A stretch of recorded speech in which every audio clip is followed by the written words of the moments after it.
Hello குட்டீஸ், நாம இன்னைக்கு ஒரு மண்புழு பத்தின கதையை தான் பார்க்க போறோம். ஆரம்பிக்கலாமா? ஒரு காலத்துல பறந்து விரிந்த பசுமையான விவசாய நிலத்தில் ஒரு மண்புழு வாழ்ந்து வந்தது. அதன் பெயர் பாலா. பாலா எல்லோரிடமும் நட்பாக பழகும். அவன் மண்ணில் வளைந்து நெளிந்து செல்லும். மண்ணில் ஓட்டை போட்டு மண்ணுக்கு அடியில் செல்லும்.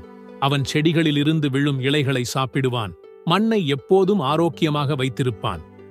ஒரு நாள் ஒரு விவசாயி அவருடைய இடத்திற்கு வந்தார்.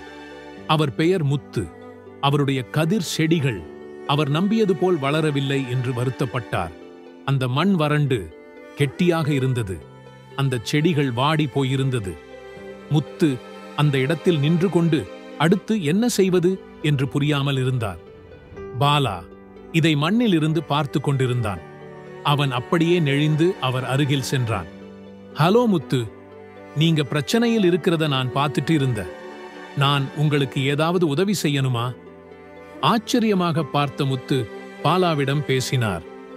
என்னோட கதிர் செடிகளுக்கு என்ன ஆச்சுன்னு தெரியல. நான் எல்லாமே முயற்சி பண்ணிட்டேன். ஆனால் இந்த மண் சரியில்லை என்று நினைக்கிறேன். பாலா சிரித்து கொண்டே கூறியது. என்னிடம் ஒரு யோசனை இருக்கிறது. நீங்க பார்த்திருக்கீங்களே, நான் அதிக நேரம் மண்ணில் ஓட்டை போடுவேன்.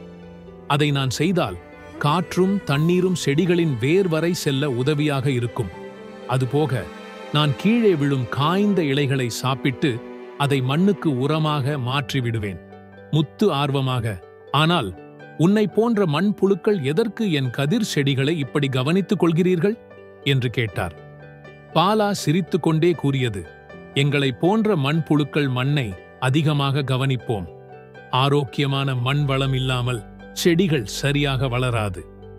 நாங்கள் இந்த வேலையை செய்வதனால் இது இயற்கை ஒற்றுமையாக வளர உதவியாக இருக்கும். நாங்கள் சிறியதாக இருக்கலாம், ஆனால் உங்களுடைய நிலத்திற்கு நாங்கள் மிக முக்கியமானவர்கள். முத்து சில நொடிகள் யோசித்து பார்க்கிறார். பாலா சொல்வது சரி என்று புரிந்து கொண்டார். அவர் மண் வளத்தை அதிக கவனம் கொடுத்து பார்க்க முடிவு செய்தார்.